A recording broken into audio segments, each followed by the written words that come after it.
In other news, if we head a little east of New Orleans and find our way in Tampa, Florida, we see that someone is retiring, but it's not Tom Brady. Bruce Arians stepping down as head coach. He's moving into a front office job. So, as he says, he'll still be involved, just not as directly as before. There's still influence in draft prospects and other decisions within the organization, but not as hands on, not as day to day as head coaching is. I think he joked that he could drink cocktails now in his press conference. So definitely a different mindset for Coach Arians. And Ziggy, there seems to be two very strong reactions to Bruce stepping down, if you want to call it stepping down. One of those is that Tom Brady and Bruce Arians, that the rift began between the two of them. That Brady wanted Arians gone and would not have returned so long as Bruce Arians was the head coach. Now, that's a reasonable belief because, as with any job, when two people start working together, except for me and Ziggy, of course, when people are working together, there can be tension. There can come times of resentment if Tom Brady and Byron Leftwich are working really hard on a game plan and Bruce Arians has a totally different mindset. It's natural to have some sort of uh, tension form between colleagues. That happens. So some people think that Brady and Arians reached a boiling point. Not to say their personal relationship was significantly impacted.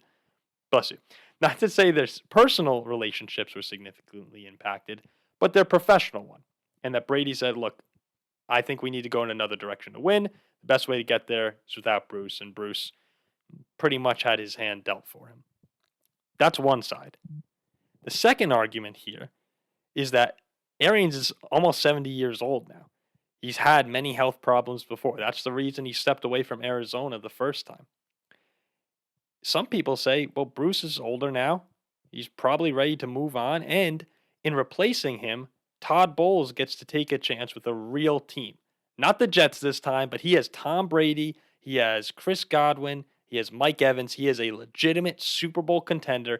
And for Bruce Arians, someone who's always been an advocate of minority hires in the NFL, both African Americans and women, this is important to him. This is important to his legacy. We'll take a step back to 1960 at Virginia Tech. Bruce Arians was the quarterback. He was the first white player to have a black roommate.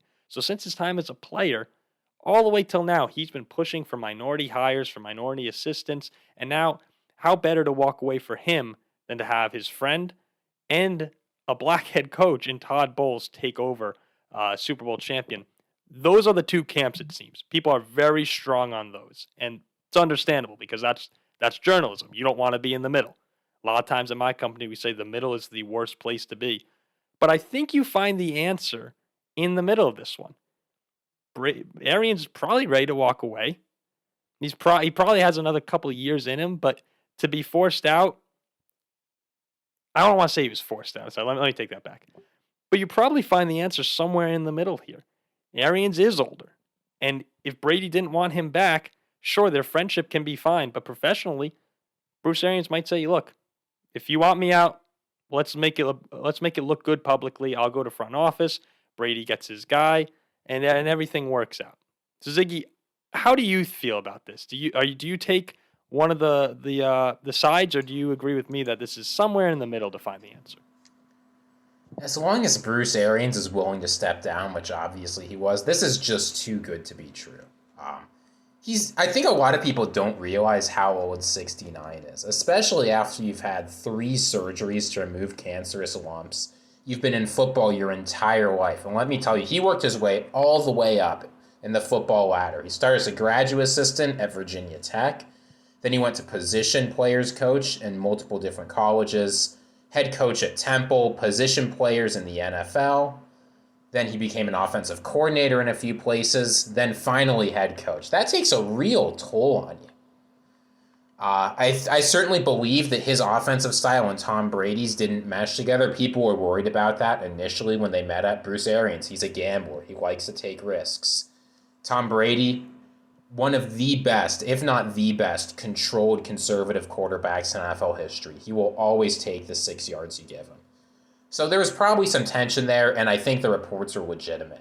They probably could have gotten over it, but man, Todd Bowles, you know he's not interfering with the offense, right? Byron Leftwich and Tom Brady just get to have fun with the boys, do whatever they want, and Todd Bowles will take Yeah. care of the defense. It gets to be nice. Bruce Arians, he's got his ring. He gets to have a legacy as a person who started from the bottom, always worked to advance other people, and then finally culminated his career in something big for himself. And yeah, he gets to take a big stand and bring Todd Bowles in a good opportunity. I think probably, as you say, the middle's probably somewhere right, but it's telling that both of these stories have taken so much traction because I think it's just too good to be true when you've got an opportunity like this. Tom Brady gets to come back, have a fun time. Bruce Arians still gets to be involved in football, but in a way that lets him go and spend time with the family and kids. Todd Bowles gets to take over. It's just a good situation all around. And I'll tell you, anything that diffuses any possible tension in this Tampa Bay team just makes them that much more dangerous. Yeah, no, for sure. Publicly, if you look at this, Tom Brady looks like a nice guy. He thanks Arians on Instagram. It looks like their relationship is fine. Arians goes out well, as we just said, in terms of the way he's leaving and who's replacing him. The Buccaneers look like a whole franchise for actually hiring Todd Bowles and having a team now that's ready to go to a Super Bowl. Everyone looks good publicly, but I think if you were to peel back the curtains, there are questions. Like you said, Ziggy, is Bruce Arians really willing to retire? Why would he wait this long? Tom Brady, why would he retire and then unretire in the first place? Like, there's a lot of questions that can be answered with there was tension, and I think that has to be the answer. And let's not forget, Bruce Arians has had a history of having some of these controversies and handling them publicly very well. We've seen the Antonio Brown situation, for instance. Clearly, something went on between Bruce Arians and Antonio Brown, something serious. And yet, Bruce Arians just was a consummate professional. He didn't seem to take anything personally, even though it was a huge professional blow for him that the Antonio Brown situation ended the way it did. He just took his licks and moved on. He made someone else look bad. But when you get Bruce Arians and Tom Brady together, both of whom are just professionals, it sure seems like there was a rift between Brady and Belichick at the end of those New England years. Neither of them said anything bad about each other personally. Like, Brady knows how to handle these things. He knows how to leave on good terms where everyone's feeling okay. And in this case, he didn't even have to leave. And I can also see a world in which, personally, I've sat in a Zoom call with Bruce Arians before, and he seems like a really, really nice guy. And sure, this was in a Zoom call for an interview, but the general perception that I got was this seems like a genuinely nice human being. But as a football coach, we know that he can be a little harsh. And Tom Brady, the superstar that he is, the best player in the history of the game, probably doesn't like to be called out. And Bruce Arians is not afraid to publicly call people out.